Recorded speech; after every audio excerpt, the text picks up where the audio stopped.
নমস্কাৰ, স্বাগতম জনাইছোঁ মোৰ ইউটিউব চেনেল ৰিষ্টাৰ্ট উইথ শিখালৈ। আজি পুনৰ আপোনালোকৰ বাবে লৈ আহিছোঁ অসমৰ ভূগোলৰ কেইটামান গুৰুত্বপূৰ্ণ প্ৰশ্ন। আহকচোন তেন্তে আমি ভিডিঅ'টিৰ মাজলৈ যাওঁ।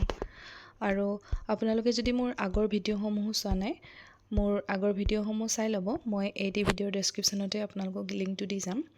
আৰু আপোনালোকে যদি ভিডিঅ'সমূহ চাই ভাল পায় তেন্তে মোৰ চেনেলটি ছাবস্ক্ৰাইব কৰি দিব আৰু পৰৱৰ্তী ভিডিঅ'সমূহৰ বাবে বেল আইকনটো প্ৰেছ কৰি থ'ব। আজিৰ প্ৰশ্ন 10টা গুৰুত্বপূৰ্ণ প্ৰশ্ন মই আপোনালোকৰ বাবে লৈ আহিছোঁ। প্ৰথমটি, ব্ৰহ্মপুত্ৰৰ দক্ষিণ পাৰৰ দুখন উপনৈ কি কি? Which is the south tributaries of the Brahmaputra river? ব্ৰহ্মপুত্ৰৰ দক্ষিণ পাৰে যি উপনৈসমূহ আছে সেইখিনি কি কি সুধিছে। তাৰে দুখন উপনৈ। ইয়াত অপশ্যন কেইটা দিছে? ক চিয়াং আৰু আই নদী, খ দিছে সোণকোষ আৰু জীয়াঢল নদী, গ দিছে পাগলাদিয়া আৰু পুঠিমাৰী নদী, আৰু ঘ দিছে কপিলী আৰু কৃষ্ণাই। আৰু ইয়াৰে শুদ্ধ উত্তৰটি হ'ব অপশ্যন ঘ কপিলী আৰু কৃষ্ণাই। ব্ৰহ্মপুত্ৰৰ দক্ষিণ পাৰে কপিলী আৰু কৃষ্ণাই নৈ দুখন আছে। ইয়াতে আমি ব্যাখ্যাটি চাই লওঁ। ব্ৰহ্মপুত্ৰৰ দক্ষিণ পাৰৰ উপনৈসমূহ হৈছে কপিলী, দিহিং, দিচাং, দিখৌ, দিবাং, দিগাৰু, দুধনৈ, কৃষ্ণাই, জিঞ্জিৰাম, কুলচী নদী আদি।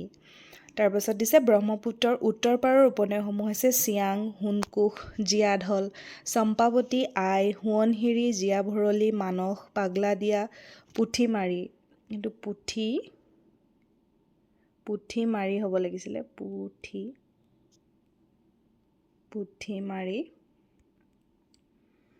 পুঠিমাৰী, গদাধৰ, ৰঙা নদী আদি। আমি কি পালোঁ? ব্ৰহ্মপুত্ৰৰ দক্ষিণ পাৰৰ উপনৈ আৰু উত্তৰ পাৰৰ উপনৈ। আৰু প্ৰশ্নটি দিছিলে ব্ৰহ্মপুত্ৰৰ দক্ষিণ পাৰৰ দুখন উপনৈ, সেয়া হ'ব অপশ্যন ঘ কপিলী আৰু কৃষ্ণাই। পৰৱৰ্তী প্ৰশ্ন, অসমৰ কোনখন ৰাষ্ট্ৰীয় উদ্যানক পূবৰ আমাজন বুলি কোৱা হয়? Which national park of Assam is known as the Amazon of east? Option কেইটা?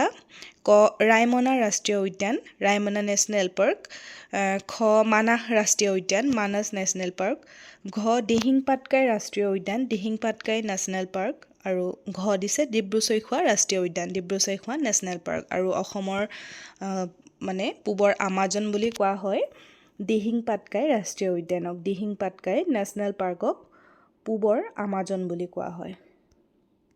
দিহিং পাটকাই, ইয়াৰ অপশ্যন গটো হ'ব। দিছে অসমৰ ডিব্ৰুগড় আৰু তিনিচুকীয়া জিলাত অৱস্থিত এখন ৰাষ্ট্ৰীয় উদ্যান। দিহিং পাটকাই ৰাষ্ট্ৰীয় উদ্যানখন অসমৰ ডিব্ৰুগড় জিলাৰ পৰা তিনিচুকীয়া জিলাত অৱস্থিত।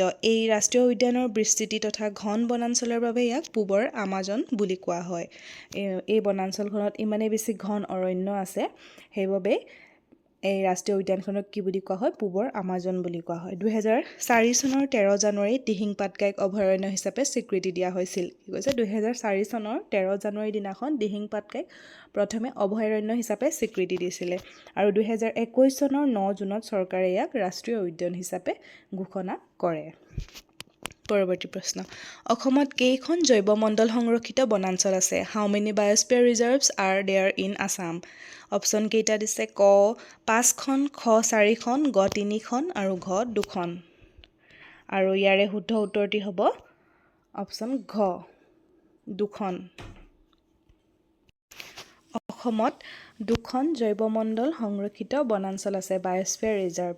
অসমত 2খন জৈৱমণ্ডল সংৰক্ষিত বনাঞ্চল আছে। এইকেইখন হৈছে ডিব্ৰু-চৈখোৱা ৰাষ্ট্ৰীয় উদ্যান আৰু মানাহ ৰাষ্ট্ৰীয় উদ্যান। পৰৱৰ্তী প্ৰশ্ন, অসমত কেইখন ৰাষ্ট্ৰীয় উদ্যানত ব্যাঘ্ৰ প্ৰকল্প আছে? How many tiger reserves are there in Assam? Option কেইটা? ক 5খন, খ 4খন, গ 3খন, আৰু ঘ 2খন। আৰু অসমৰ ৰাষ্ট্ৰীয় উদ্যানৰ 3খন ৰাষ্ট্ৰীয় উদ্যানত টাইগাৰ ৰিজাৰ্ভৰ ব্যৱস্থা আছে।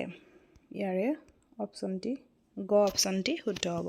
আৰু সেইকেইখন হৈছে কাজিৰঙা ৰাষ্ট্ৰীয় উদ্যান, মানাহ ৰাষ্ট্ৰীয় উদ্যান আৰু নামেৰি ৰাষ্ট্ৰীয় উদ্যান। পৰৱৰ্তী প্ৰশ্ন, অসমত কেইখন ৰাষ্ট্ৰীয় উদ্যানক বিশ্ব ঐতিহ্য ক্ষেত্ৰ হিচাপে ঘোষণা কৰা হৈছে?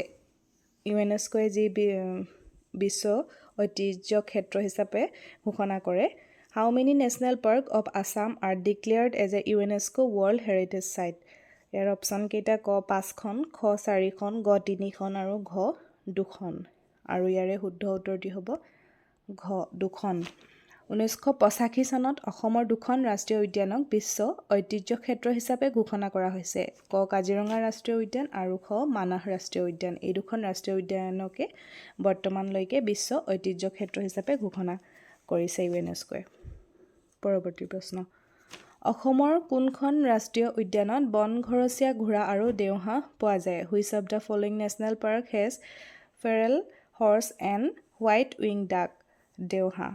অপশ্যন কেইটা ক ওৰাং ৰাষ্ট্ৰীয় উদ্যান, ওৰাং নেশ্যনেল পাৰ্ক, খ দিহিং পাটকাই ৰাষ্ট্ৰীয় উদ্যান, দিহিং পাটকাই নেশ্যনেল পাৰ্ক, গ ডিব্ৰু-চৈখোৱা ৰাষ্ট্ৰীয় উদ্যান, ডিব্ৰু-চৈখোৱা নেশ্যনেল পাৰ্ক আৰু ঘ মানাহ ৰাষ্ট্ৰীয় উদ্যান, মানস নেশ্যনেল পাৰ্ক। আৰু ইয়াৰে শুদ্ধ উত্তৰটি হ'ব অপশ্যন গ ডিব্ৰু-চৈখোৱা ৰাষ্ট্ৰীয় উদ্যানত বন ঘৰচীয়া ঘোঁৰা আৰু দেওহাঁহ পোৱা যায়।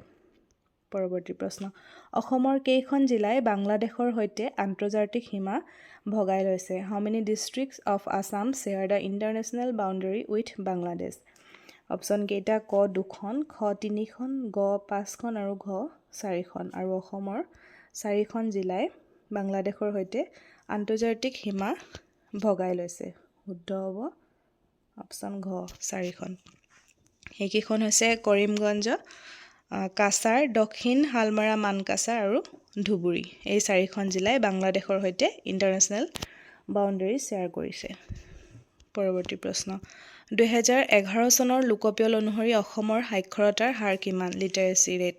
What is the literacy rate of Assam according to 2011 census?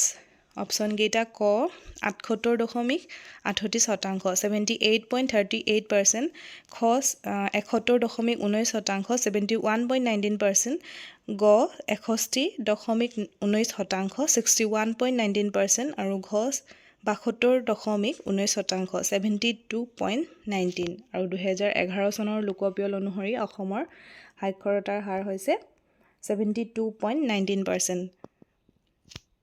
পৰৱৰ্তী প্ৰশ্ন, অসমত সৰ্বমুঠ কেইখন ৰাষ্ট্ৰীয় উদ্যান আছে? How many national parks in Assam? বৰ্তমানলৈকে অসমত 7খন ৰাষ্ট্ৰীয় উদ্যান আছে। আৰু ইয়াৰে শুদ্ধ উত্তৰটি হ'ব অপশ্যন ঘ 7খন। আৰু সেইকেইখন কাজিৰঙা ৰাষ্ট্ৰীয় উদ্যান, কাজিৰঙা নেশ্যনেল পাৰ্ক, মানাহ ৰাষ্ট্ৰীয় উদ্যান, মানস নেশ্যনেল পাৰ্ক, ওৰাং ৰাষ্ট্ৰীয় উদ্যান, ওৰাং নেশ্যনেল পাৰ্ক, নামেৰি ৰাষ্ট্ৰীয় উদ্যান, নামেৰি নেশ্যনেল পাৰ্ক, ডিব্ৰু-চৈখোৱা ৰাষ্ট্ৰীয় উদ্যান, ডিব্ৰু-চৈখোৱা নেশ্যনেল পাৰ্ক, দিহিং পাটকাই ৰাষ্ট্ৰীয় উদ্যান, দিহিং পাটকাই নেশ্যনেল পাৰ্ক আৰু ৰায়মনা ৰাষ্ট্ৰীয় উদ্যান, ৰায়মনা নেশ্যনেল পাৰ্ক। বৰ্তমানলৈকে অসমত 7খন ৰাষ্ট্ৰীয় উদ্যান আছে। পৰৱৰ্তী প্ৰশ্ন, অসমৰ হস্তী সংৰক্ষণ বনাঞ্চল কেইখন? How many elephant reserve in Assam? Option কেইটা ক 4খন, খ 5খন, গ 6খন আৰু ঘ 7খন। আৰু অসমত হস্তী সংৰক্ষণ বনাঞ্চল আছে 5খন। অপশ্যন খটো ইয়াৰ শুদ্ধ হ'ব। আৰু সেইকেইখন হৈছে কাজিৰঙা কাৰ্বি আংলং হস্তী সংৰক্ষিত বনাঞ্চল, কাজিৰঙা কাৰ্বি আংলং এলিফেণ্ট ৰিজাৰ্ভ, চিৰাং ৰিপু হস্তী সংৰক্ষিত বনাঞ্চল, চিৰাং ৰিপু এলিফেণ্ট ৰিজাৰ্ভ, শোণিতপুৰ হস্তী সংৰক্ষিত বনাঞ্চল, শোণিতপুৰ এলিফেণ্ট ৰিজাৰ্ভ, ধনশিৰি লংডিং হস্তী সংৰক্ষিত বনাঞ্চল, ধনশিৰি লংডিং এলিফেণ্ট ৰিজাৰ্ভ আৰু দিহিং পাটকাই হস্তী সংৰক্ষিত বনাঞ্চল, দিহিং পাটকাই এলিফেণ্ট ৰিজাৰ্ভ। আজিৰ ভিডিঅ'টি ইমানেই আছিলে। ধন্যবাদ।